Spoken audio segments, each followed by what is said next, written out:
शिक्षाप्रद कहानी सच्ची ईश्वर भक्ति। एक यहूदी पुजारी थे रवि बर्डिक्टेव। लोग उन्हें अत्यंत श्रद्धा एवं भक्तिभाव से देखते थे। वहाँ मंदिर को सैनगाह कहा जाता है। यहूदी पुजारी प्रतिदिन सुबह सैनगाह जाते और दिन भर मंदिर में रहते। सुबह से ही लोग उनके पास प्रार्थना के लिए आने लगते। जब कुछ लोग इकट्ठे हो जाते तब मंदिर में सामूहिक प्रार्थना होती। जब प्रार्थना संपन्न हो जाती तब पुजारी लोगों को अपना उपदेश देते। उसी नगर में एक गाड़ीवान था।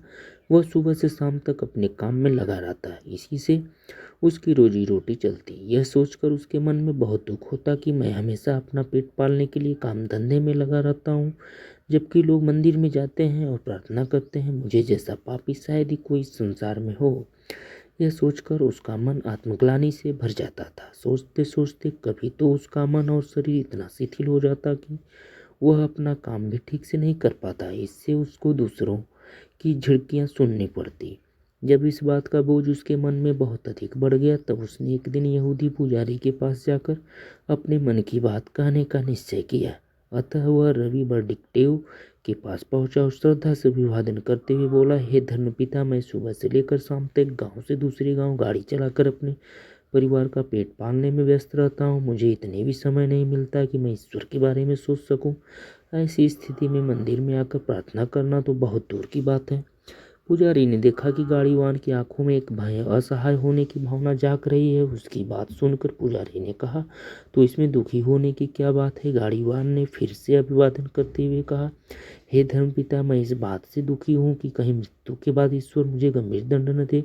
स्वामी, मैं न तो कभी मंदिर आ पाया हूँ और लगता है भी नहीं कि मैं कभी आ पाऊंगा। गाड़ीवान ने दुखी मन से कहा, धर्मपिता, मैं आपसे यह पूछने आया हूँ कि क्या मैं अपना यह पेशा छोड़कर नियमित मंदिर में प्रार्थना के लिए आना आरंभ कर दूं? पुजारी ने गाड़ीवान की बात गंभीरता से सुनी। उन्होंने गाड़ीवान से पूछा, अच्छा, तुम यह बताओ कि तुम गाड़ी में सुबह से शाम तक लोगों को एक गांव से दूसरे गांव तक पहुंचाते हो। क्या कभी ऐसे अवसर आए हैं कि तुम अपनी गाड़ी में बूढ़े अपाहिजों और बच्चों को मुफ्त में एक गांव से दूसरे गांव तक ले गए हो? गाड़ीवान ने तुरंत ही उत्तर दिया, हाँ धर्मपिता, ऐसे अनेक अवसर आते हैं। यहाँ तक कि जब मुझे यह लगता है कि राहगीर पैदल चल पाने में असमर्थ है तब मैं उसे अपनी गाड़ी में बिठा लेता हूँ। पुजारी गाड़ीवान की आवाज़ सुनकर अत्यंत उत्साहित हुए।